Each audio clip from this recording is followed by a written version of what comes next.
سلامونه وخت مو په خیر زموږ د نن خبري ساعت ته ښه راغلاست له افغان ټي وي چینل څخه. کابل کې د سیکانو پر معبد برید شوی دی. نور جزئیات په همدې ویډیو کې وګورئ او یوټیوب چینل هم سبسکرایب کړئ. د طالبانو حکومت د کورنیو چارو وزارت مسؤلین وایي نن شنبې نږدې 6:30 بجې د پلازمېنې کابل کارتي پروان سیمه کې د سیکانو پر یوه معبد برید شوی. د کورنیو چارو وزارت یو ویان عبدالنافع ټکور په یوه ټویټر پیغام کې ویلي نامعلومه وسلوال معبد ته ننوتلي او د لاسي بم برید یې وکړ. د کابل پولیس ویان خالد زدران وایي د بریدګر له وژل کېدو وروسته اوس دا برید پای ته رسېدلی. نوموړی وایي پیښه کې یو ملکي کس او د طالبانو امنیتي ځواکونو یو کس وژل شوی او 7 ملکي کسان ټپیان دي.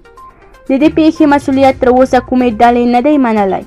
د پیښې په ځای کې یو مسؤل کس ګورنام سنګ له قول ویلي و چې لومړی چاودنې پر مهال په معبد کې دننه 10 کسانه په عبادت بوخت ول. نوموړي ویلي نه پوهېږي څومره کسانه ژوندي او څومره کسانه وژل شوي دي. طالبانو موږ ته د ننوتلو اجازه نه راکوي. نه پوهېږو څه وکړو. د وسلوالو او ټپیانو د پېژندګلوۍ په هکله څه نه دي ویل شوي. د طالبانو کورنیو چارو وزارت عبدالنافع وایي بریدګر وروسته له ګڼې ګوڼې په ډکه سیمه کې د موټر بم برید هڅه کوله خو هدف ته د رسېدو مخکې چاودېدلی دی. که چېرې زموږ یوټیوب چینل مو نوي لایک او سبسکرایب کړئ نو حتما یې لایک او سبسکرایب کړئ.